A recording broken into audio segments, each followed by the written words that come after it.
సంబంధించి సార్ ఒక్కొక్క మీ ద్వారా ఆర్టీసీ బస్సులో మహిళల ప్రయాణానికి సంబంధించి వాళ్ళ పార్టీ పక్షాన నేను లేకపోతే మీ ద్వారా విచారణకు పోలీసు అధికారులను ఆదేశించండి. కొన్ని వీడియోలను ఆ బస్సులో దాదాపు 70 కోట్ల మంది మహిళలు ప్రయాణం చేశారు అధ్యక్ష. కొంత మహిళలు బస్సులు అటుగానే ఎల్లిపాయలు తీసుకొని పోతుర్రని లేకపోతే అటు బ్రష్ చేసుకొని పోతున్నారు, పని లేక ఊరికేనే అటుగానే తిరుగుతారనే వీడియోలు వాళ్ళ పార్టీ లేదా వాళ్ళకు సంబంధించిన సోషల్ మీడియా ద్వారా వస్తాయని వాటి మీద నేను విచారణ చేయమంటున్నా. నాకు ఇప్పుడు హుజురాబాద్ నుంచి జమ్మిగుట్ట పోతుంటే బస్సులు అటుగానే ఎల్లిపాయలు తీసుకుంటూ పోతున్నాను వీడియోలో. నేను ఎవరు చేసినా వాళ్ళు చేయకపోతే ఊరికే దొంగ అంటే మీరెందుకు భుజాలు జరుపుకుంటా ఉన్నారు? నేను రవాణా శాఖ మంత్రిగా మా ప్రభుత్వము డిసెంబర్ 9 నుంచి ప్రవేశపెట్టిన మహిళల ఉచిత బస్సుకు సంబంధించి మొదటి నుంచి కూడా కండ్ల మంట జరుగుతోంది.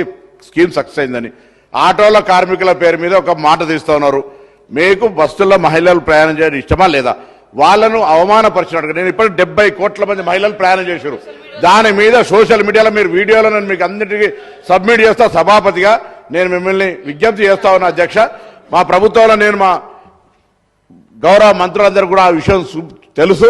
నేను అధికారులను కూడా ఈ వేదిక ద్వారా కోరుతా ఉన్నా, ఎవరెవరైతే మహిళలను అవమానపరిచే విధంగా సామూహికంగా బస్ ప్రయాణం చేసిన 70 కోట్ల మంది ఇది ఏం పనిలోకి ఎల్లిపాయలు తీసుకోవడానికో బ్రష్ చేసుకోవడానికో వాటికి ఎడిపోతున్నా అంటే అట్లా ప్రయాణం చేస్తున్నా అనే విధంగా అవహేళన వీడియోల మీద చర్యలు తీసుకోవాలి. అదేవిధంగా మళ్ళీ టీఆర్ఎస్ పార్టీ స్టాండ్